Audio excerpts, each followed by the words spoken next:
Okay, so what I'm going to do with this, because with Ableton, I've kind of discovered myself that, you know, there's a couple ways of approaching it. Now, I'm very quickly going to show you a way of using what I've just flicked over to here, which is the arrangement screen. This here is known as the session view. But again, you know, again, it's down to the individual. This is your art. You know, you just got to do whatever feels right, man. You know, it doesn't really matter what anybody else thinks as long as you're enjoying it. So what I'm going to say here again, I'm just zooming in here, and I'm basically going to lay down a very basic quick beat showing you how to do it using the arrangement screen. But then I'm going to quickly refresh and set up a new Ableton, and I'm going to show you how I would personally approach it, which is probably like one of the two ways, but the other way. So what I'm going to do, I'm just going to set a quick loop here so I don't have to keep restarting. That's there. And as I said, let me just going to come over to here and get rid of these MIDI tracks. Just move that away. So here I've got the audio. And so as I said, right, let's have a look what we got over here. I'm going to pop into here. Boom. Oh, sorry, having a little spin. I haven't got no sound. Can anybody hear that? I can't hear that. Not yet, mate. There was no sound. Did you click the button when you shared your screen to share sound?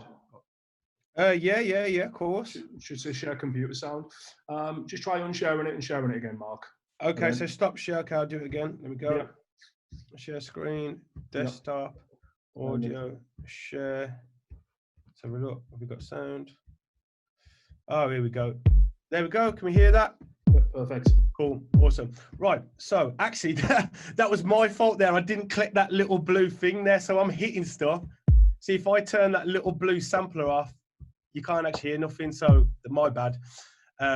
Okay, so what I'm going to just do here again is just lay down a very quick beat, very basic, just to show you in this way. Now, this isn't a way that I would personally use because I like to add groove and swing. Now, I will go into and explain what groove and swing is, but you know, I'm just letting you know my reasons for doing things a certain way.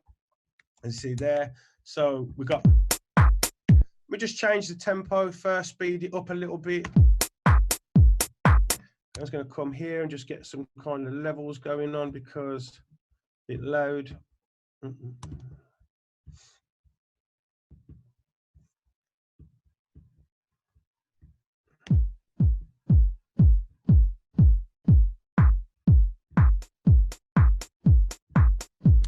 Cool, let's just fatten that up with a quick loop.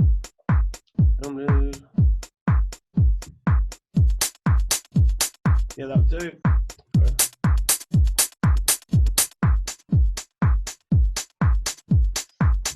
Duplicating over.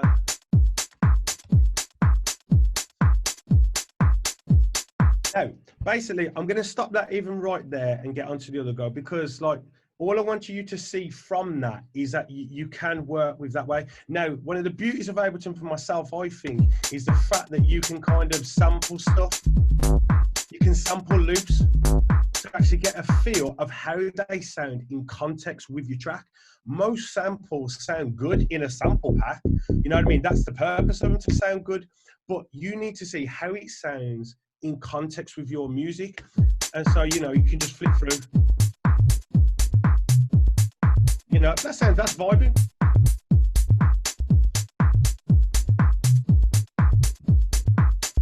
So, okay, as you can see there, all I wanted you to see from that is the fact that, you know, you can use the arrangement screen to throw your sounds in and do it that way. For me, it ends up being a little bit rigid, and then I end up having to rely on the groove of the samples, like the sample loops that we're putting in. Which sometimes it's good, but you know, I'd rather have the freedom of MIDI. So what I'm going to do now is just start a fresh track, and I'm going to show you how I would go with it. So let me just change the tempo to about 1, 2, 3. That's fine. And what I'm on here now is the session view. This, if you do miss anything, you know, because obviously I'm going to try and go through it not as fast as I can, but at a speed, so you know, so we don't get bored.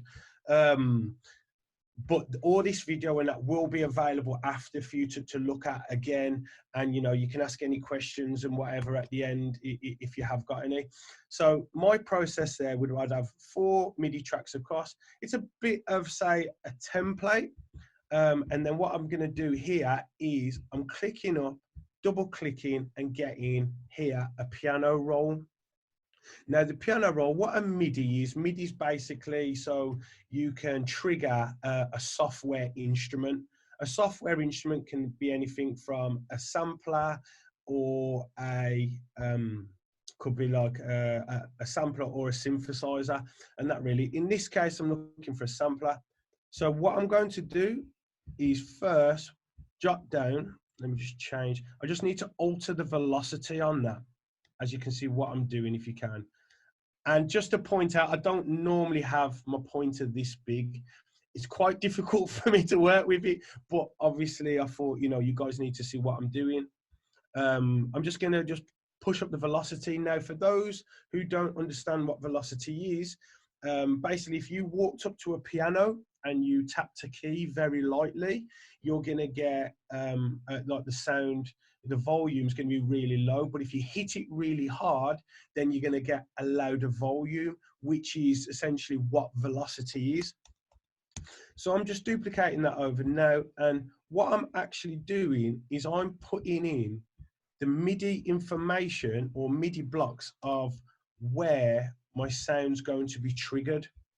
But I like to choose my sounds in context. And what I mean by that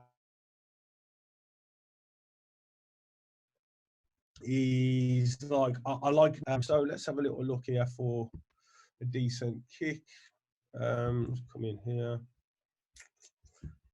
I know there's some quite tough kicks in here, so let me just press play. And come down to, I'm gonna, oh, that'll do. It's in the wrong one though. It needs to be over here, so let me just undo that and put it there. That's cool. And now I'm going to find a clap.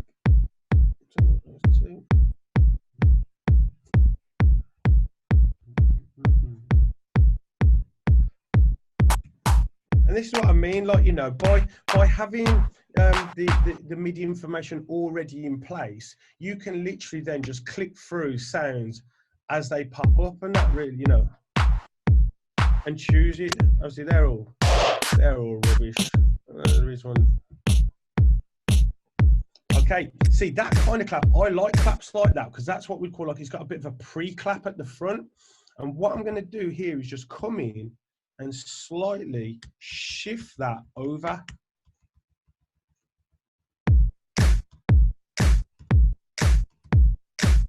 So you get that kind of crunch onto the clap rather than it being bang straight on the kick. It's just before the kick which leads onto the clap then.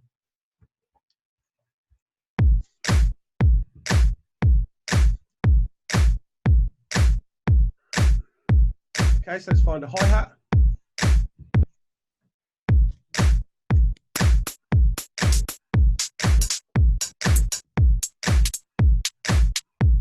That'll do. Now, what I'm also going to do before we move on, you're going to see I'm just flicking between. I'm going to get this information here from the session view over onto my arrangement screen, and I'm just going to press, literally just press record for that. As you can see, that's going over, and the reason that it's kind of like a pale sort of color there, almost see-through, is because the music is still being played from here. But let me just turn that off. Set my loop. Oh, do one that. Get for phone. I'm not going to bother with the mix or anything just yet. But what I am going to do is I'm going to do 2 kicks because I'm going to have one as my sidechain kick.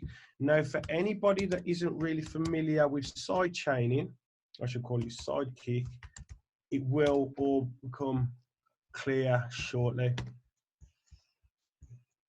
And the reason I've done that is because I want a ride cymbal. One of the beauties of Ableton, I love the fact that you can just search like that there. Actually, I just want a 909.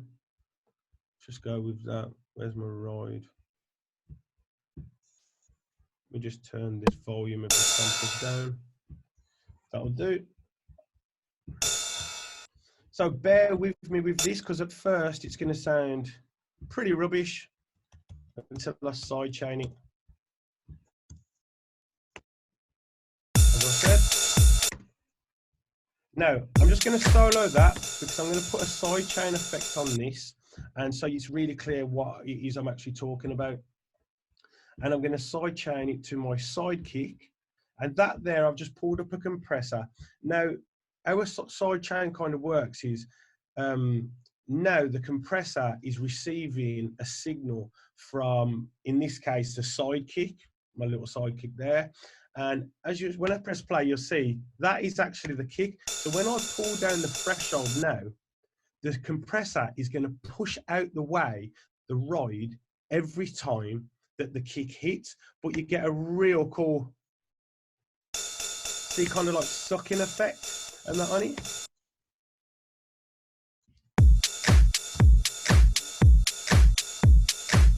I'm just going to get some kind of levels going on here. Start by turning them all down.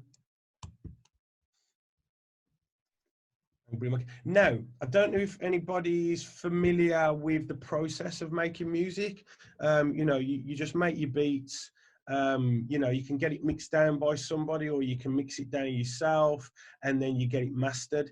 Now, for a mastering engineer to be able to work with the audio, it can't be clipping. And what a clip means, basically, if I just turn this right up, oh, I'm gonna have to go into here. See, there we go. There's your clip. You know, I don't really have to leave that on to blow everybody's speakers up. But yeah, once it red lights and clips off, there's not really much that a mastering engineer can do with your the audio. So what I'm going to do there now, with dance music especially, I think it's fair to say that the kick and your bass tend to be the most prominent sounds. So it makes sense to mix your kick and bass first. In this case, I haven't got a bass in yet, so I'm just going to go with a kick. And I'm actually going to leave about -10 decibels of headroom. Now, headroom is just the space between 0 decibels there and where our signal's hitting. Now, if our kick is meant to be, and the bass is meant to be one of the loudest, that means now I can leave that at -10 decibels, and I can freely bring more sounds in just by the sound of it. You know, I don't have to constantly see how it looks. You know, it's all about the sound and that, really, isn't it? So I'm going to start bringing it in, because it is obviously going to push it up a little bit, it's physics, but no sound really is going to be 10 decibels louder than your kick.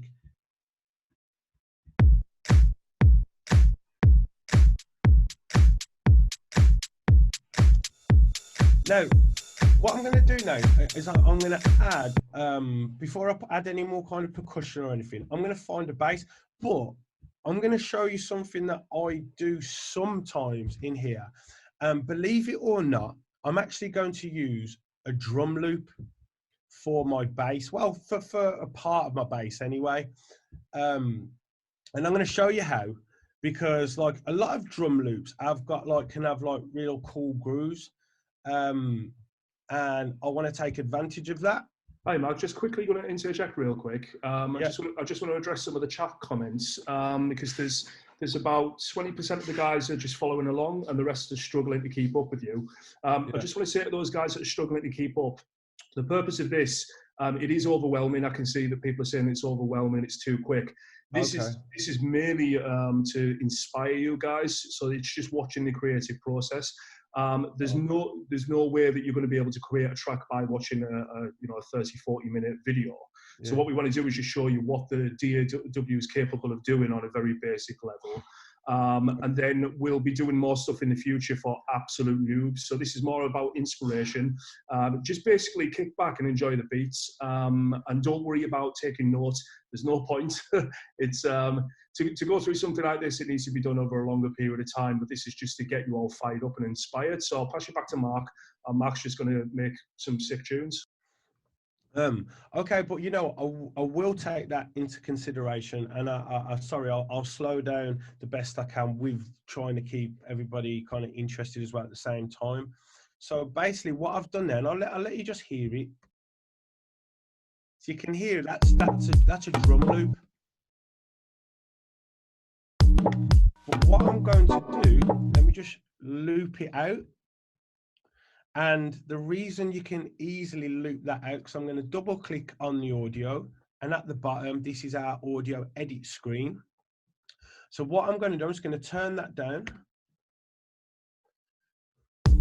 Now, what I'm going to do to make that more into like a bass is take an auto filter from over here, and I'm going to put it there, and I'll solo the channel so you can hear exactly what I'm doing.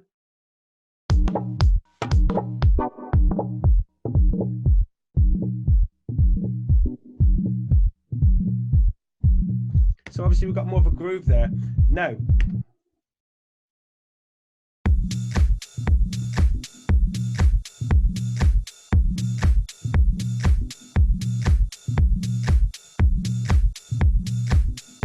and now I'm going to be like using that, but I'm going to get, because there's a kick on it as well, what I'm going to do first of all is come down to here, this little D, and I just want to point this out actually, something I probably should have showed you a little bit earlier, and I will leave it on for the rest. On the left hand side here, this is your best mate. This is basically how I learned to use Ableton.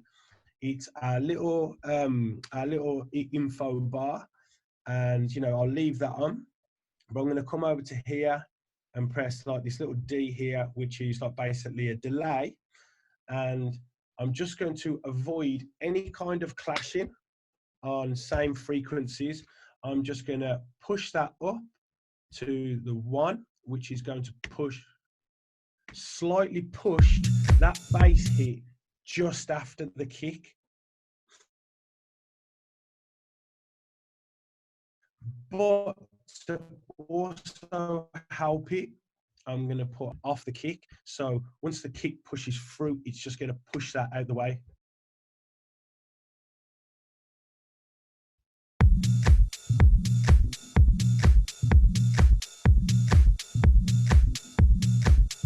I just need to record that riding.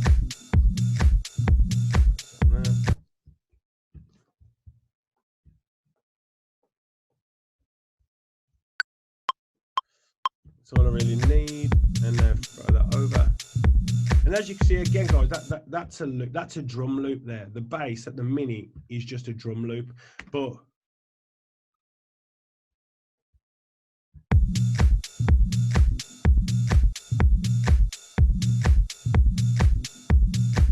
what I'm going to do, I'm just going to do a little turnaround. I'll probably have a little play with my kicks here. Come in. Now this is where you're going to see like the groove and so on come in. And let me just mess about with my kicks. Again, I'm going to mess with the velocity. Now, I don't know how this is going to sound. I'm literally just whacking it in and hoping for the best. But, you know, the worst thing that could ever happen is that you just have to press Control-Z, which is undo. So let's see how this is going to work out. I just want to get a bit of a turnaround, be a little bit more creative with it. So I want you to hear what this sounds like on its own. Okay, so dun, dun, dun, dun, dun, dun, dun, dun, dun, dun, dun, which is very straight. I'm going to add some groove and swing. Now, at the moment, it's basically on a grid, so it's very rigid, very robotic, you could say. But what I'm going to do is plan to kind of like humanize it a bit more by adding like a big groove. So something like jazz is very, you know what I mean? Very, very swingy. Now, hopefully, when I put this in, it will kind of self-explain what it is we're talking about. I personally use the MPC because I actually own an MPC myself. If anybody knows what that is, it's kind of, you know, it's very based around hip hop, but it's very, very renowned for its swing.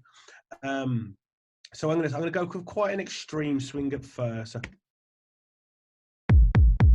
So that's what we've got. Let me put it on a loop so you can really hear it. And I'm going to flick between how it was.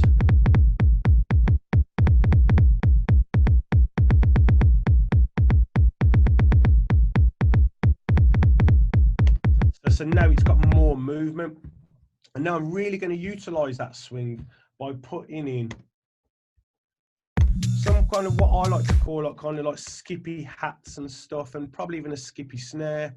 But let's find a nice hat. Really, I should have probably prepared a few more sounds than that, to be fair, but you know, that could work. So I'm going to come back round to here and let's put that hat in, and let's come up here. And as I say, this is really where the swing's going to really benefit, or the sound's going to benefit off the swing anyway. I just need to move that finger out of the way. Can't see.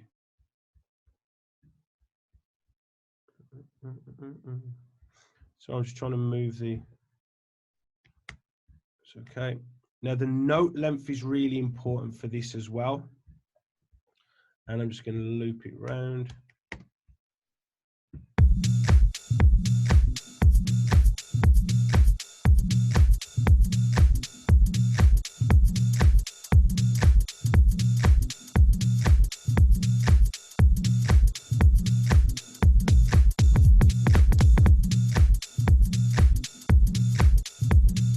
See, those hats there are really benefiting from that swing there. To move with it, I just record that in.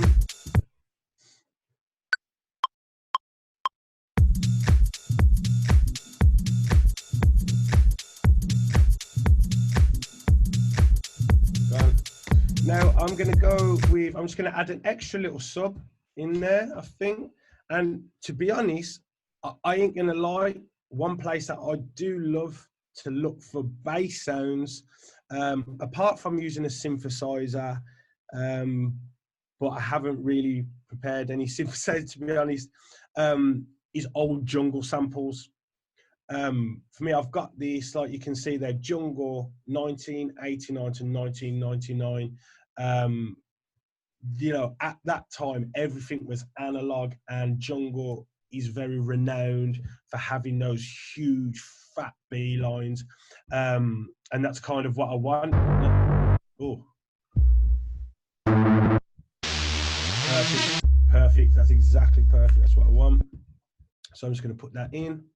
And sorry, guys, I've actually got a bit of latency with my keyboard and doing this online, which we checked out, which we found out yesterday. So I won't be able to play anything. So I'm just going to draw it in. So, you know, I mean, that's a benefit really, because you can see that you can just dot it in and that really these days. Well, let's have a look.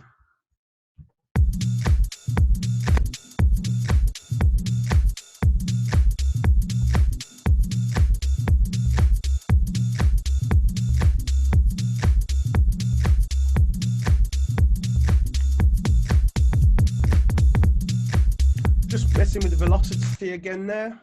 Just a quick one, Mark. Someone brought up an interesting question, which normally we wouldn't do in the middle of it.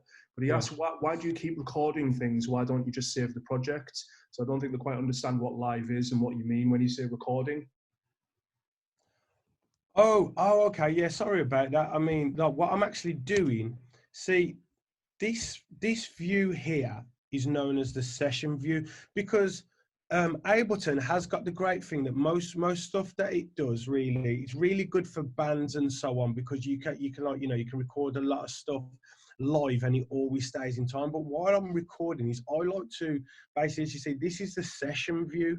Now I've got so many projects that never got past this actual view, because I just didn't think it was worth it. This is where I jam. I jam in this view with these kind of piano rolls and these loops. And then if I believe it's worth recording onto here, which, you know, I mean, I tend to record it, but I could simply just drag the information from there over to here and drag it on. But so when I'm recording, I'm not actually recording anything like through a microphone. I'm literally recording it from the session view to my arrangement view. And it's just a simple process of pressing record, and that's how Ableton works. It will transfer it from there to here. So sorry if I didn't really make that clear in the first place. I think what would probably help, Mark, is if we just do some stuff in the session view and then just record out a brand new timeline, build it up and then break it down, then they'll understand what you mean by record. Okay, yeah, I can do that. Okay, I'll do that. Right, so, okay then. All right, you're gonna have to bear with me with this because this is not something I would ever really do. I ain't gonna lie, but it can work. So what I'm gonna do at the minute, I'm just copying down all the MIDI information that we've already put in. I'm gonna have to transfer that from there to here. And I'm gonna have to loop that. It's already looped, that's fine. And let's put it down here. And even the sub. So let me just take the kick away. Okay, so away, and actually the side kick has to be in there. So this is like, I've seen other people use Ableton this way before, especially when it comes to live performances. Basically, I'm just getting my sessions together here. Let me just get rid of that. And what I can do here now, I'm sorry, I just need to move that thing out of the way, is I can, as you can see, when I press play there now, only those MIDI blocks are playing, and then you can,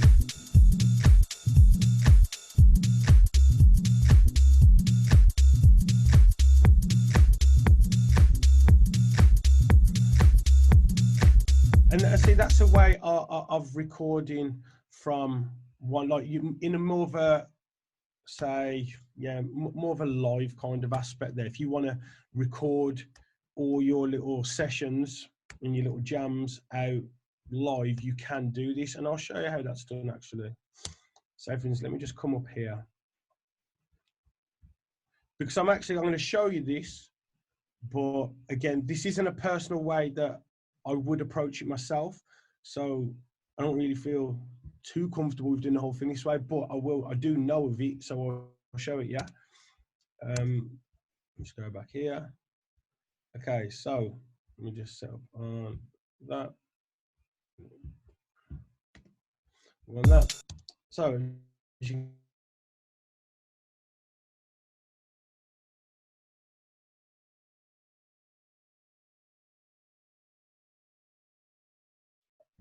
just move that down there. So as you can see there, now those are the only ones that are playing, and it's being recorded straight onto our arrangement screen. And then as we get closer to that 17, we'll switch to this.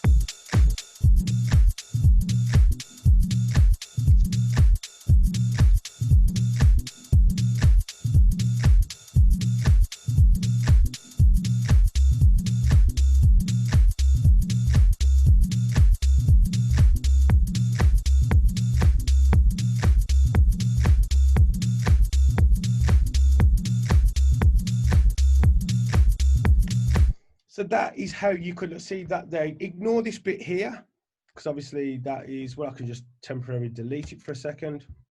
What I've just done then is live recorded in as I've played it. Now, Ableton's really good for syncing up with like MIDI equipment, especially Akai stuff, where you can set, what I just did there, I used the cursor to trigger the play, but you could do that with, like, as long as you sync up your MIDI equipment, which you've probably seen people already doing, especially with like Novation the Novation pad and so on. And again, just other equipment really. It's a way of just syncing it up with the MIDI via here. And then you can kind of play, as I say, live with it, to be fair.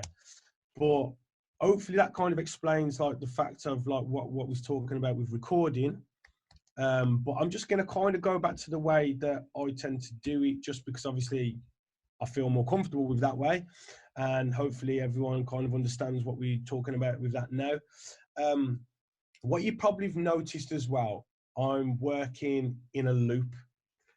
Now, I don't really see the point personally in trying to lay out a track if you haven't got a strong like foundation, which is like, you know, your loop.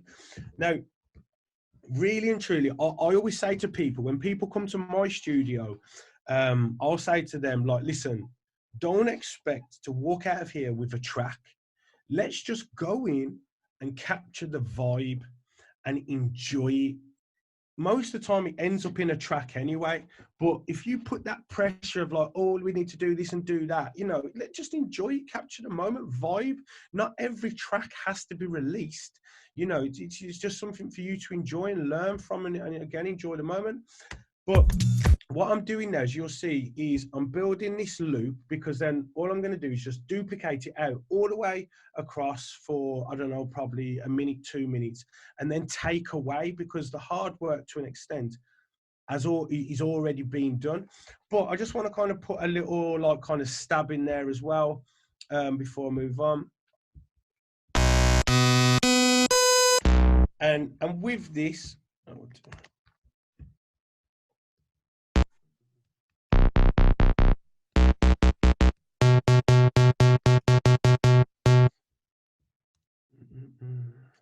so I'm going I've got a little stab in there. I'm just going to filter it down a bit, so it's not so open, so high. Sorry.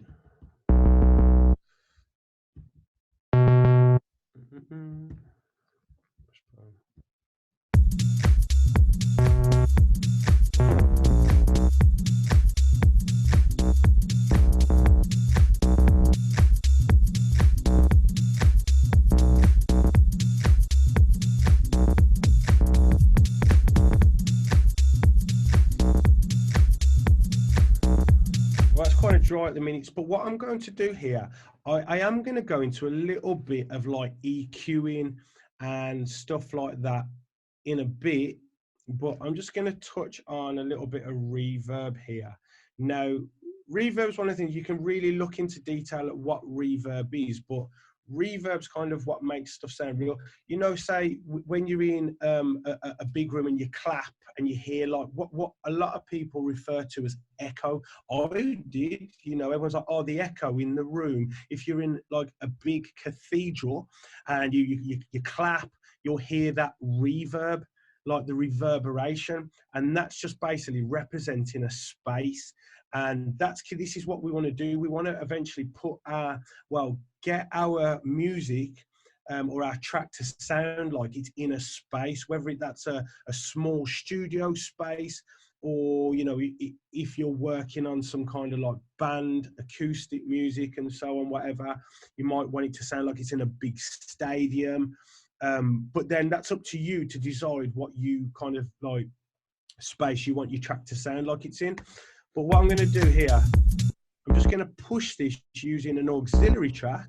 And if you can hear that there, what an auxiliary track is, it's just like a track which runs parallel to the route to the master. And then we can send a certain amount of volume from each individual channel to it. So you're not basically drowning the sound itself, or the first signal with reverb in this case. Let me just move that.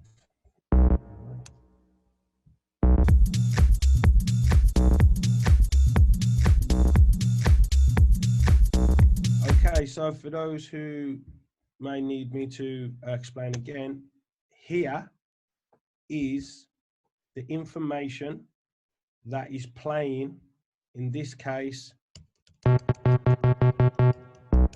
synth hit, I need to record it from here to my arrangement screen. And all I'm going to do is just press record for that.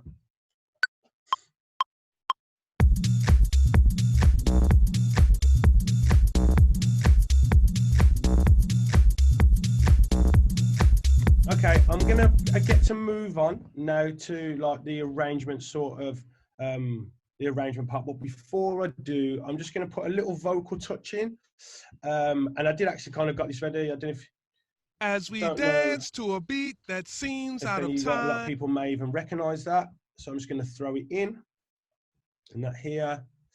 And all I want as we dance to that and turn off the warp, because Ableton will automatically warp.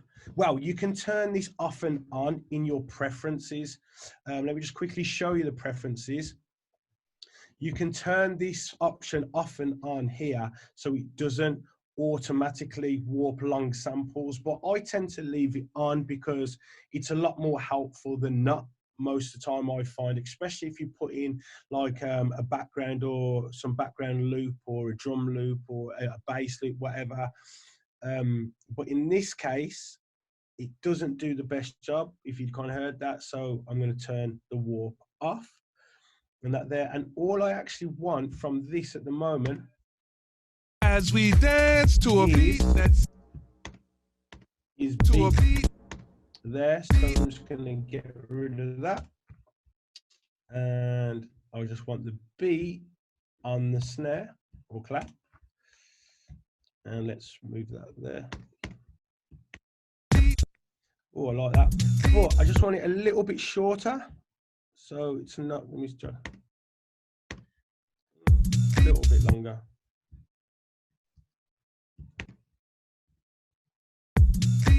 I'll do. I'm just going to duplicate that over. So there.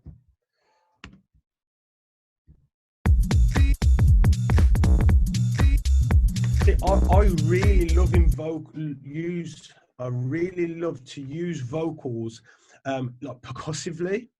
If we get a bit like deep on it, you know, I kind of find as human beings, we respond to frequencies, whether they're light frequencies or sound frequencies. And especially when it comes to like music, I've kind of found, you know, a lot of people love vocals. Some people don't, and that's fair enough. You're entitled to your preferences and your opinion. But I kind of, if you kind of use vocals quite cleverly within your music and even percussively, it adds that little element to your tracks, which no other instrument can. As I think a lot of us are aware that the vocal, the voice box is probably the most complex instrument known to man, and you know they haven't managed to synthesize. Well, not that I know. I don't know if any of you know different, but anyway, the point is, you know, try and use it quite creatively, really. And what I'm also going to do now is going to get a little crazy with it, and I'm going to just try some mad shit. I don't know how this is going to sound, but I think that's the fun of it. You know, that is the whole, as I say, the whole fun of it, really. I'm just going to drag this out. Right, okay. That scene.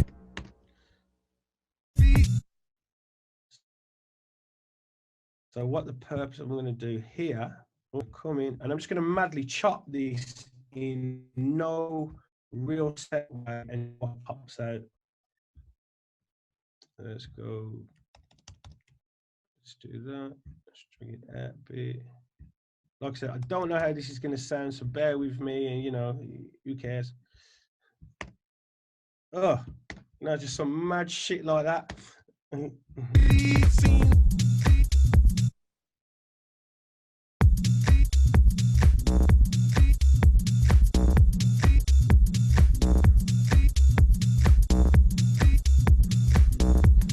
don't know if anybody actually noticed then, but what I just did with the beat is send it using this, which is exactly the same. Let me just get that out of the way. as using this here. Now this is sends. For anybody who might have missed, it's like it can be, they can go under a few different names, sends and returns. This is the send, and it means that I'm sending an amount of volume to my return, which is here. Now on the return track, most of the time you're going to have an effect. In this case, we've got reverb and delay. I'll give you an example of what reverb and delay is. So at the minute, well, I already showed what reverb is. It's kind of that hall sound. And if I solo it, I don't know if you can hear that. It just sounds like we're in a big hall and that. But what delay is, and what I really liked about it, was it kind of worked well. See there, it's like the repeats.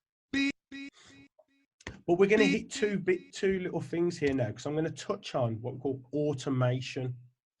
Now, what it is with automation means that you can like modulate something or send it to some kind of modulation.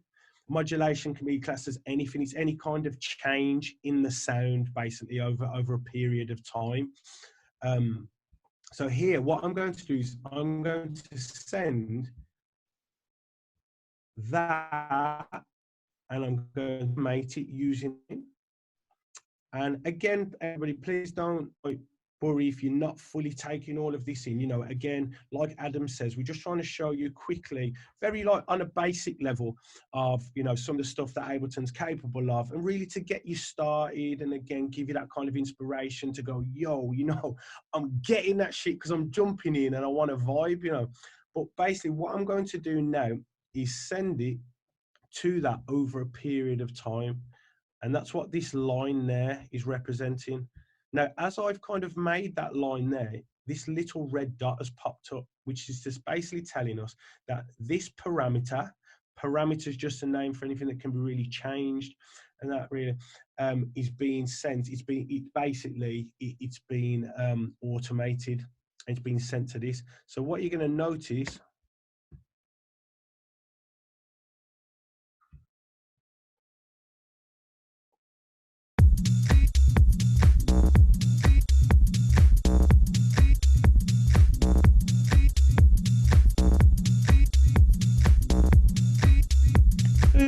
quite subtle and that, you know, I might come into the delay stuff, because you can put on here whatever you want. You know, a lot of people like use like a parallel compression, which is another little world in that, but you know, you could put distortion on here. In this case, delay, very commonly used for delay and reverbs, to be honest. But obviously you can still come to that channel on its own and mess with the parameters, and even automate those as well if you wanted. But I just wanted to change the feedback on the delay there, so it gets a little bit more intense.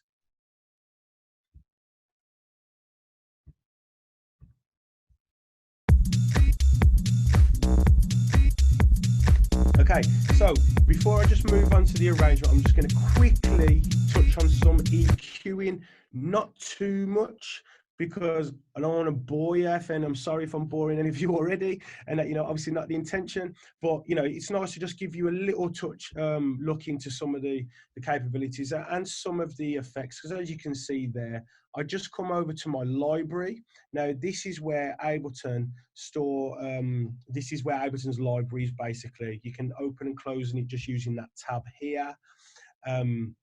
And in this case, this is effects. Now, if any of you guys are DJs, and that, then you know, you'll probably be aware and used to effects, like with beat effects that you'd get on the right hand side of a Pioneer mixer, or even color effects. But yeah, this is where like your audio effects are, and they just work in the same way. You know, on a mixer, DJ mixing desk, you have channels, and then you send that channel to the effect. Exactly the same with this now, but it's just individual sounds on channels. And what I'm going to do, I'm just going to get up the EQ8 because it is very kind of visual to understand what we're doing. I've put it on the clap, and we press that there just to like make it a bit bigger. And as you can see, this here now is just it's a visual interpretation on the spectrum of what the sound's doing and what frequencies it's hitting. And I'm just going to dip that a little bit, not too much.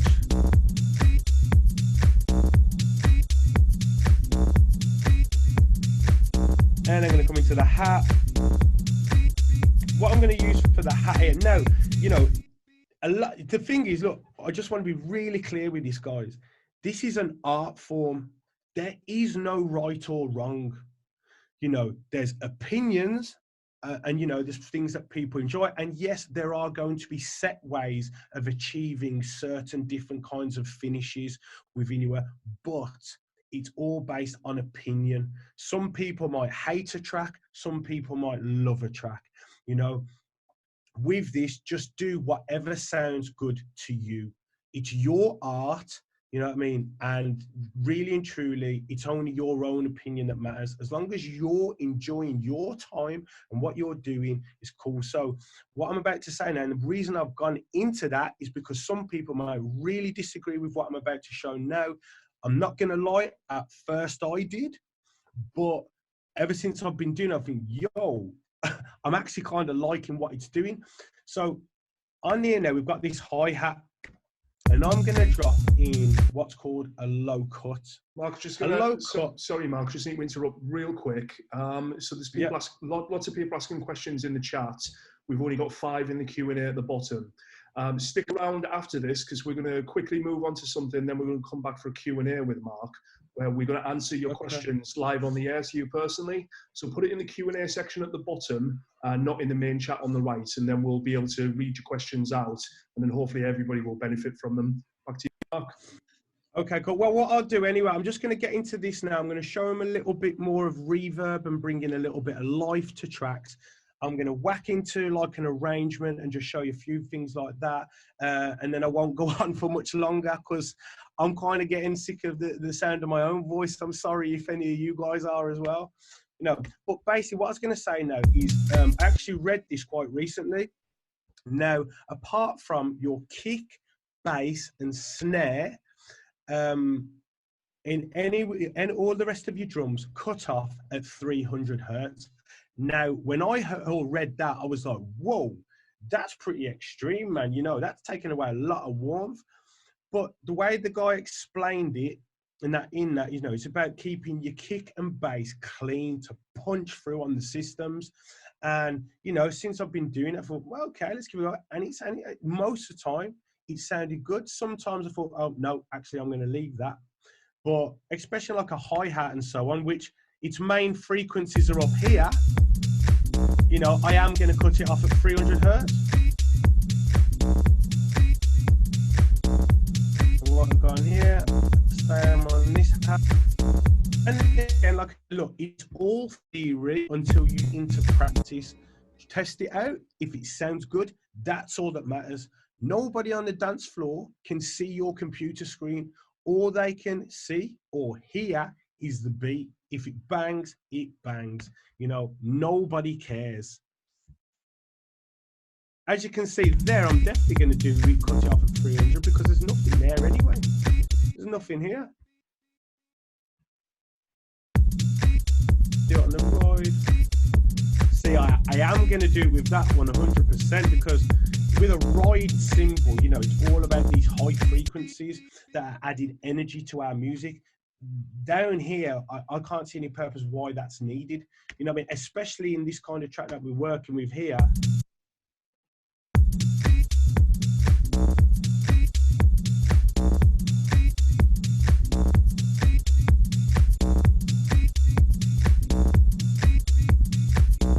I think that's enough there, and then we can kind of get into like have a little play. I mean, obviously the kick and bass is important. Let's have a look what the kick's doing.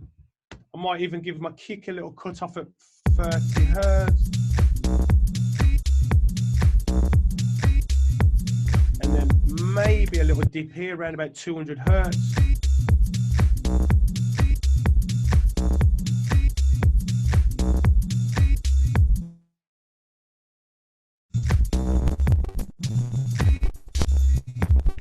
I'm just changing the best. You have got our little friend over here, remember, and any little parameter you go over, you can see there, just the resonance or bandwidth of the selective filter. So, you know, Don't worry, Ableton's got you. And Logic's got it as well. I'm just going to set that a bit tighter. I'm going to come, where's my bass? To be fair, what I should have done early on was label everything. So I'm not searching through everything. It's cool.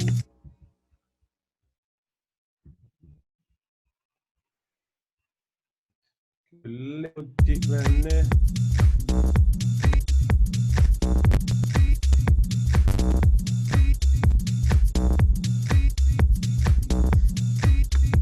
No, so I'm going to basically, just because I haven't really prepared any kind of thing with Ableton's, well, actually, no, I will. I'll show you both. I'm going to make another return track. Remember, send and return. And this is just going to be for the reverb on my drums. I will show you, I mean, here's Ableton's. If you click on these little tabs of all the different like audio effects, you've got like presets that they've give you. Now, guys, these are professionals, man. You know what I mean? Like when it comes with, they make a preset, trust them. You know, there are a few parameters that you may want to change during the way to suit your own preference, but there's no harm in giving their presets a go. I'm going to go with a drums room. Now, it's important as well. Now, I've heard this a lot recently, and I'm starting to understand it. Solo is your worst enemy. You're adding sounds to your track. So everything you do, really, whether it's like EQ and compression, it should be in context with your track. You know, so, but I'm going to solo this just so you can hear what it is that we're doing. And I'm going to send. So I'm going to send it so you can hear the reverb there. What Ableton have listed as a drums room. And it doesn't sound too bad, but I'm going to take that off the solo because I need to hear what it sounds like in context with my track. And a little tip that you could use, or a technique, is push the send till you can hear the reverb, then pull it back till you just can't. Because reverb's one of those things which is like used probably 99% of the time, but it's not always obvious. It all depends on how you use it, depending on what kind of track you're looking to make.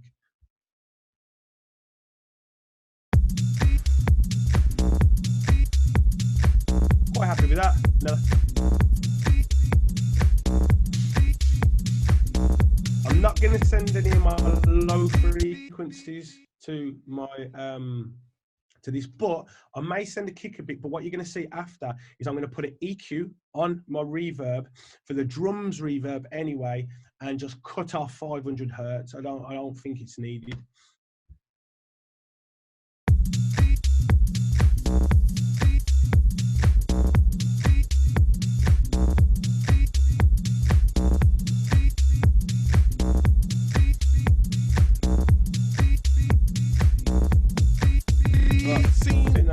And I'll just mute it. I mean, I'll just solo it. So as you can hear there, that's what the reverb sounds like on its own. That's what's kind of sitting behind the track.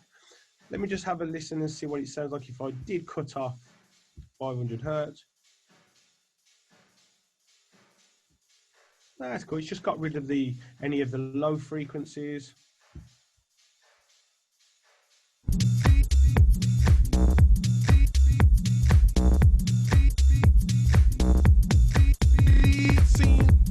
Okay, so that's a little touch onto that. Now, when it comes to using reverb, again, you want to look into, I mean, it is one of the things you learn as you go along, but you kind of want to visualize, or, you know, in your head, what kind of space you want your track to sit in. I tend to use 2, maybe even 3, maybe even 4 maximum reverb sometimes. And what I mean by that is, imagine you're standing in, I don't know, a club, for instance, or any space, and you're standing right at the front. Now, for drums, I like to have my drums quite up front. So what I'm going to use there is the settings. You can see there's quite a big pre-delay and that on there. hang on, I need to move. Yeah, the decay time isn't, the decay time's quite reasonably short. I might even shorten that a bit more. If this thing would move off my screen. I can't move it. And the size, and then I would have a reverb what represents like the back of my screen. Not back of my screen, sorry, the back of my room. So if you imagine you were standing in a room now and you had somebody standing right in front of you and they were talking to you, then imagine them standing at the back of the room and then talking to the same. There's going to be more reverb decay in between that. Now, don't worry too much about taking in like the terminology of like the decay and pre-delay and stuff, because it is stuff that you will pick up on. And again, I'm going to touch on the fact of like the internet is literally spitting like information at you these days. Get round people who are researching this kind of stuff as well, so you can learn off them. Obviously a huge thing is going to be like this retreat, the last one we did last year. It was great with all the students talking to each other and bouncing off ideas. They coming to us with their ideas, and that's so for you to understand what's going on and to learn as fast as you can about this kind of stuff is just get around people who are doing the same stuff really, and read as much as you can. Perfect, Mark. I'm just going to say that you've been on about an hour now, so. Okay, cool. Yeah, man, it's amazing how we get carried away in it when you get into the flow of it. Oh yeah, sorry man, sorry guys. No, don't apologise. What we're going to do is we're going to move on to the Q&A, because I think that for people who are totally new to production, we can address some of the questions that they've got.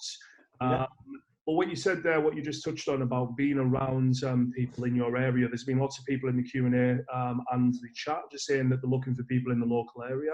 What we'll probably do in the DJ Growth Lab group is we'll basically we'll get you to have a chat amongst yourselves and find people in your local area that you could work with.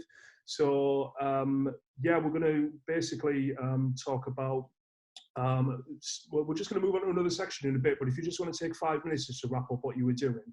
Okay. What I'll do then quickly is I'll quickly just arrange this out in the fastest possible way. So please don't expect no Mona Lisa, guys, or any Mozart. I just want to quickly get to this. I'm sorry if I've gone on for a bit, but I kind of felt that a lot of it was valid information, because you know I really want you. If this is what you want to do, man, yo, you can do it. You know what I mean? You can do this shit, man. If I can do it, you can do it. You know. But okay, so what I'm going to do now, look, basically we've got a nice loop there that I'm quite happy with. Okay, yeah, it's a vibe. Now, what I'm going to do, here comes, so I'm just going to duplicate. Right, so from having 15 seconds of a tune, we're now kind of up to about 1.5 minutes. If anyone can see that there, that's where the time is. Now, here's where I find this becomes easier because the hard work's been done. Okay, so we've got there. So, come on, we're not going to have our bass in first, are we? We're not going to have the sub in straight away, are we? And that, let's kind of take out some, probably even the ride. What I'm also going to do here is duplicate the channel. And I think you may recognize what I'm going to do by sound shortly. Just get rid of that there. And I'm just going to take away all the low frequencies off my kick.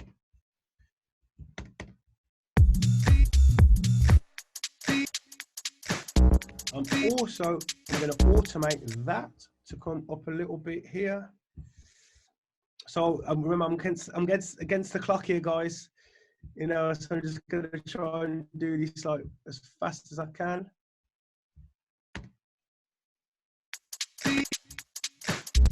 Need to take some of those low frequencies off there.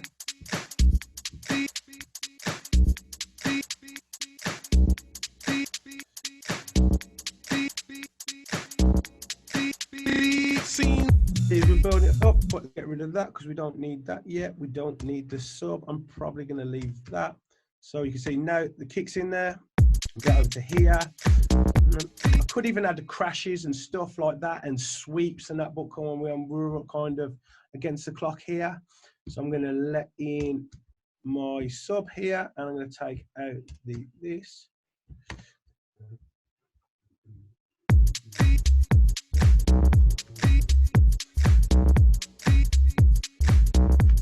Right, so we're coming to here. I'm going to take out my key.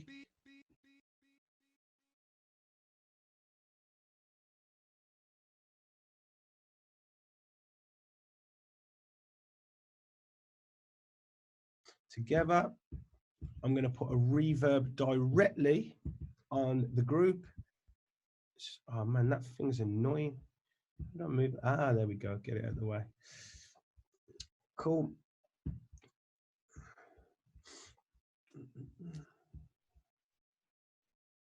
It's going to get rid of all of that because it's not needed. This here.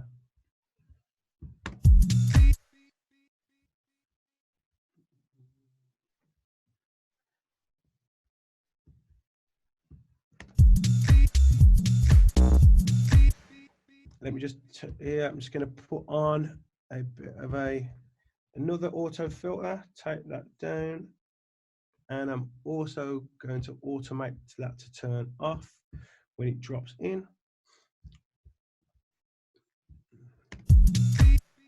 Wrong way. That's what we want. Now let's go from here.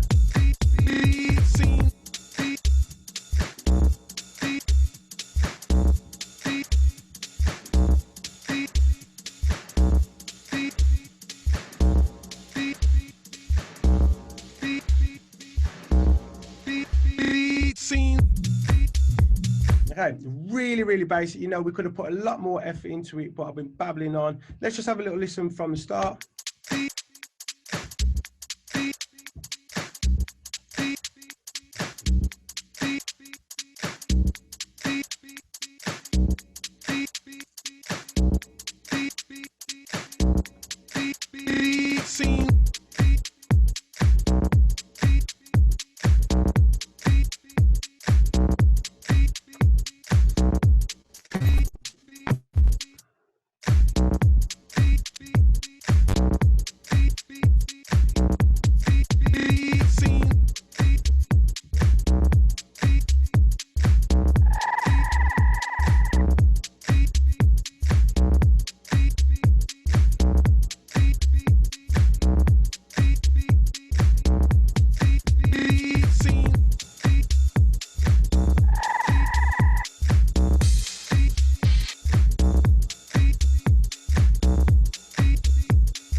Guys, really basically that there, as you can see, but it all started from a loop, and then once we had the loop, then all we really had to do was just lay it out. We were using phrases, which is just every 8 bars. You know, we could go in there now and put loads of effects in to glue it all together.